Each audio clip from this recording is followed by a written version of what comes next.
Depuis un bout déjà, est apparue dans mon algorithme de recommandation YouTube la chaîne du chef montréalais Camilo Lapointe Nascimento. Lui s'est fait connaître en 2020 avec sa personnalité attachante lorsqu'il a remporté le concours culinaire de Radio-Canada, Les Chefs. Pas Camilo, oui, chef! Depuis, il s'était lancé dans un projet de traiteur de luxe, mais il a éventuellement lâché ça pour se dédier à sa chaîne YouTube. Sa chaîne YouTube est aujourd'hui dédiée à documenter et publiciser l'ouverture éventuelle de son nouveau restaurant à sandwich, Cam's. En fait, le restaurant vient tout juste d'ouvrir il y a quelques semaines à peine. Cam's, c'est un comptoir de sandwich qui se veut accessible, goûteux et à la mode. En écoutant ces vlogs, j'ai disons été surpris par le fait qu'un chef de renommée qui s'est fait connaître en faisant des assiettes ultra raffinées et gastronomiques se lançait dans un comptoir à sandwich. Puis à ce moment-là, je me suis souvenu que son contemporain, Amin Labi, un autre finaliste des chefs, lui aussi se lançait dans un projet de sandwich. Mais bon, ça se limite pas à ces deux chefs-là en particulier. Ça a l'air d'être relativement répandu chez les hommes tatoués, fin trentaine, porteurs de calottes. Bienvenue dans mon bagel shop! Puis en continuant à regarder un peu sur Internet, j'ai réalisé qu'à Québec aussi, il y avait toutes sortes de boutiques de sandwich Third Wave qui ouvraient. La dernière année, la Ville de Québec a vu 5 nouveaux établissements avec le sandwich au cœur de l'offre alimentaire. Donc j'en suis arrivé à ce constat que ce chef montréalais et son restaurant de sandwich incarnaient peut-être le symptôme d'un micro-phénomène qui nous en dit un petit peu sur notre société. J'ai donc développé une théorie savante de la sandwichification de la gastronomie qui s'explique en deux temps. Premièrement, il y a l'explication J'ai encore envie de toi. Cette explication-là est assez straightforward. En gros, je vous l'apprends pas. L'inflation puis le coût de la vie explose et ça fait en sorte que les gens ont moins en moins d'argent pour dépenser dans des repas très luxueux. Puis je veux dire, des émulsions de chicorée avec une tombée de bêta-cardes, ça prend vite le bord dans le palmarès des dépenses quand vient le temps de se serrer la ceinture. Et donc, s'ouvrir un restaurant gastronomique en 2026, c'est disons against the odds, comme on dit, surtout quand on sait que 41% des restaurants au Canada roulent à perte ou font sensiblement aucun profit. Évidemment, dans l'équation, il y a aussi le fait que opérer un restaurant, ça coûte de plus en plus cher avec, tu sais, Strait of Hormuz, là, c'est pas simple ces affaires-là.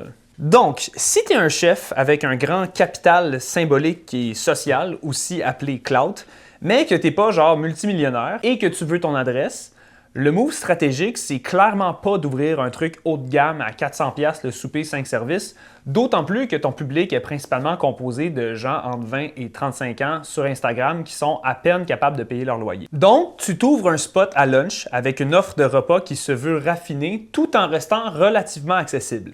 Je pense que c'est cool parce que ça permet d'avoir un prix qui est moins élevé. Je pense qu'on ne s'attend pas à payer 100$ pour un sandwich en ville, donc ça fait en sorte que c'est relativement accessible pour tout le monde et ça, c'est ce qui me fait plaisir. Ce sont des lunchs rapides à manger, sans trop de prétention, mais qui demeurent un petit luxe, une petite traite. Sans aller au restaurant le vendredi soir puis sortir de là avec un bill dans les 3 chiffres, on permet à la classe moyenne, si c'est quelque chose qui existe toujours, de s'offrir un sous-marin fancy avec une bière de micro le samedi après-midi pour 20$. Tu vends genre des pogos puis du Pepsi, mais la saucisse est faite avec un cochon nourri dans un champ en estrie, puis le Coke, c'est du Zam Cola. Le gars qui te sert le pogo, c'est pas un monsieur bengalais de 60 ans payé en dessous de la table, c'est plutôt un micro-influencer tattoo artist qui mixe du hyperpop le samedi, et tout ça te revient à 13,50$ et non 6,50$.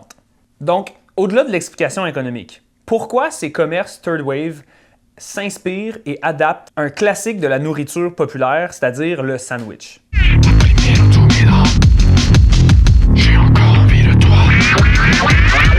Bon, sans vous faire le Wikipédia du sandwich, je vous rappellerai simplement qu'à part être répandu à travers le monde sous toutes sortes de formes, le sandwich, depuis l'ère industrielle du moins, est associé aux travailleurs. C'est un repas qui ne nécessite pas de réfrigération, pas besoin d'être chauffé non plus, qui se mange vite, sans plat ni coutellerie.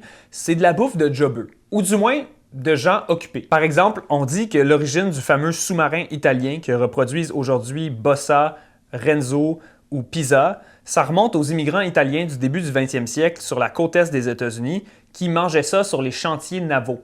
Ce serait d'ailleurs pour ça qu'on appelle ça des sous-marins. L'autre explication, c'est qu'on dirait juste littéralement un sous-marin, I guess. Reste qu'assez vite, le concept s'est répandu à travers les États, puis on leur a donné toutes sortes de noms et différentes variations selon les coins. Il y a le hoagie, le grinder, wedge. Bref, c'est un long pain rempli de charcuterie italienne, de fromage, de laitue, d'antipasto huileux.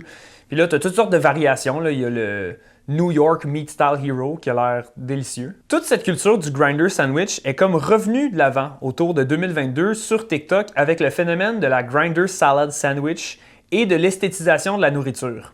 Tout ça nourri par l'économie de l'attention qui structure les plateformes de vidéos courtes. En mode ASMR, genre trop satisfaisant le moment quand tu vois le sandwich se faire couper en deux et là tu peux observer toutes les strates d'ingrédients que tu as lentement vu s'accumuler pendant 1 minute 30 se révéler à toi. Puis là tu lèves les yeux puis ça fait 30 minutes que tu es assis à la bol. C'est une petite annonce rapide pour vous dire que comme tout bon créateur de contenu, on se lance un Patreon. La formule qu'on vous offre, en fait, c'est premièrement de nous supporter, donc avec un petit 5$ par mois. Si ça vous tente, ça nous aide beaucoup à produire tout ça. On a aussi acheté de l'équipement. Pour vous redonner quelque chose en échange, on vous donnerait du contenu en primeur, puis peut-être éventuellement aussi du contenu en exclusivité. Parce que là, on a commencé à accumuler pas mal de trucs là, cet été. Là, on a filmé des trucs à plein d'endroits. On va mettre des images comme ça pour que vous voyez là, à quel point il y a beaucoup de choses qui s'en viennent. Fait qu'en tout cas, si vous avez un petit peu d'argent de côté, abonnez-vous au Patreon. Salut! Mais mis à part le phénomène Satisfying Video TikTok, j'ai l'impression que ces sandwicheries Third Wave misent aussi sur une esthétique vintage de diner américain. Tout ça en faisant appel à une certaine nostalgie.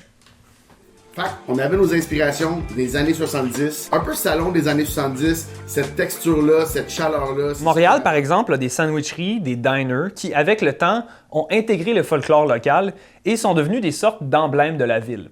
On n'a qu'à penser au spécial Wilinski, il y a le fameux, il y a le Smoke Meat de chez Schwartz, de chez Lester's.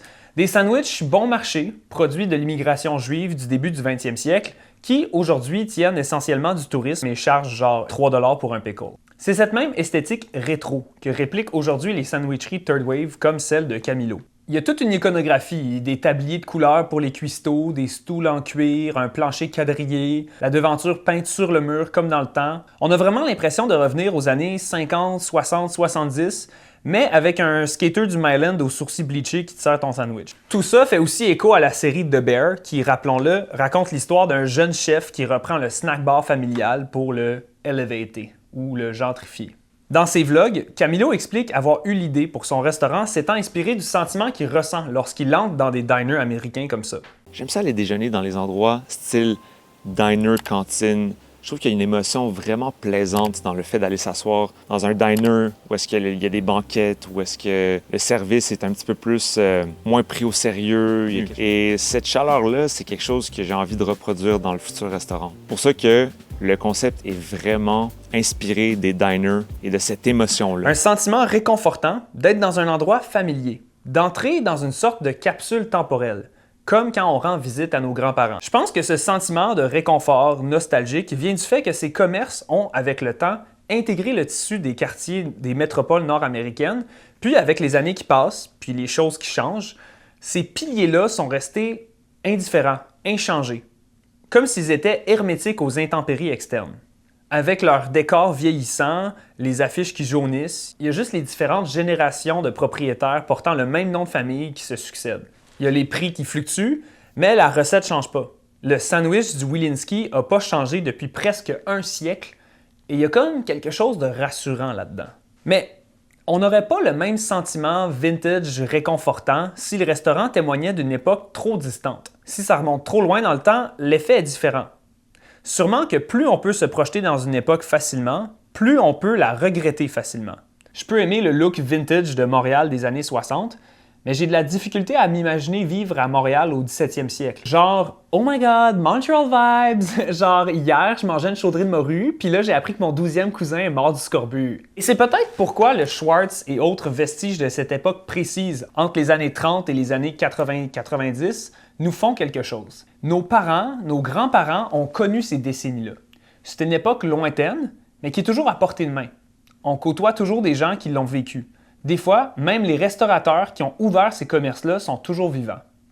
En entrant au Wilinski ou au Schwartz, on a le temps d'un sandwich et d'un cherry coke, l'impression de revenir aux 30 glorieuses, ce sweet spot du capitalisme fordiste où une semaine de travail ramenait 50 $ et qu'un sandwich fait au coin de la rue dans un commerce familial avec des ingrédients décents coûtait 15 cents.